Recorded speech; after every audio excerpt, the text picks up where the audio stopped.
So welcome back to the channel everyone and I hope you people are doing absolutely fine. आज मेरे पास जो motorcycle आई है review के लिए वो आती है हीरो मोटोकॉर्प की तरफ से और इस मोटरसाइकिल का नाम है हीरो एक्सट्रीम 125R, जिसको कि आज इंडियन मार्केट में इंडियन रोड्स के लिए ना किंग भी कहा जाता है, क्योंकि भाई ये मोटरसाइकिल इतनी मॉन्स्टर दिखती है, इतने खतरनाक एलईडी लाइट्स यूज हुए हैं और साथ ही साथ इसके जो लुक्स आते हैं ना भाई वो आउट ऑफ द बॉक्स। जब रेडर 125R आई थी मार्केट में ना उसने क्या तहलका मचाया था, उसके बाद ये मोटरसाइकिल लॉन्च होती है, इसने कहीं ना कहीं रेडर 125R के मार्केट को दबा के रख दिया है। तो भाई डिटेल में बात करेंगे आज हीरो एक्सट्रीम 125R के बारे में और इस वीडियो के स्टार्ट में मैं डालता हूँ सिनेमैटिक। आई होप कि सिनेमैटिक आपको पसंद आने वाला है। सिनेमैटिक देखने के बाद ना इस मोटरसाइकिल के डिटेल्स के बारे में मैं आपको बताऊंगा।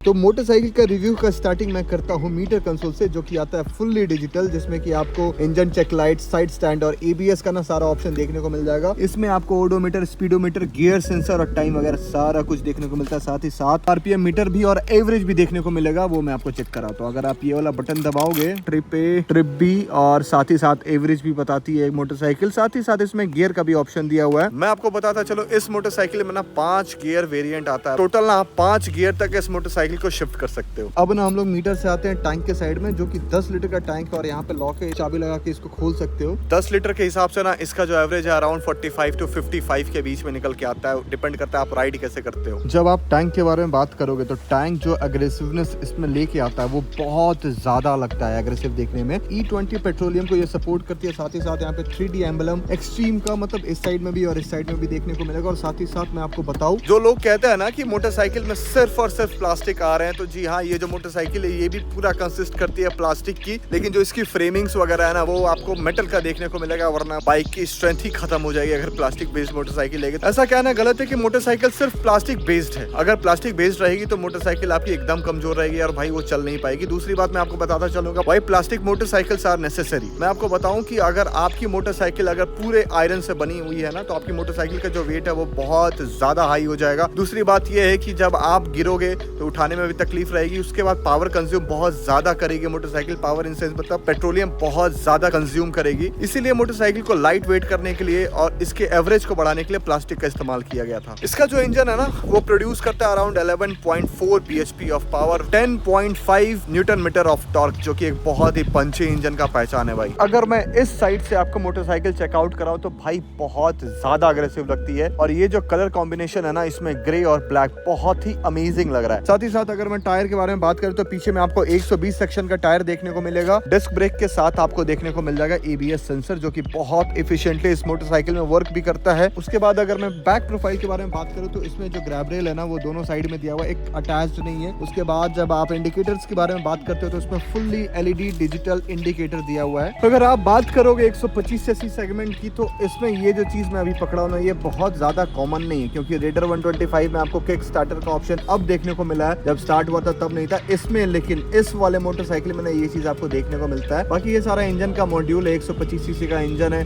इसमें कैटेलिक कन्वर्टर भी है, साथ ही साथ इंजन काउल भी इसमें दे रखा है। पीछे में देखने को मिल जाएगा मोनोशॉक एब्जॉर्बर। और मैं अगर आगे की सस्पेंशन के बारे में बताऊं तो टेलीस्कोपिक फ्रंट सस्पेंशन दिया है इसमें। उसके बाद अगर इस सेक्शन के बारे में बताऊं तो ओपन टाइप चेन दिया हुआ है। साइड सेंसर का मतलब होता है कि अगर आपका स्टैंड गया तो बाइक चालू नहीं होने वाली है। फुल्ली एलईडी सेटअप दिया है, जिसमें कि 2 प्रोजेक्टर लाइट्स आपको सामने में देखने को मिल जाएगा, ये रहा। बाकी एलईडी लाइट्स इस साइड में, यहाँ पे प्रोजेक्टर है और भाई क्या स्लिक परफॉर्मेंस देती है ना। यहाँ पे डीआरएल देखने को मिलेगा आपको, साथ ही साथ यहाँ पे 3D हीरो का एम्बलम देखने को मिल जाएगा। भाई देखो यार, मैंने बता दिया मोटरसाइकिल के ओवरलुक के बारे में कि मोटरसाइकिल में आखिर क्या क्या फीचर्स है। अभी ये मोटरसाइकिल चालू है तो मैं इसका आवाज भी आपको चेक कराता हूँ।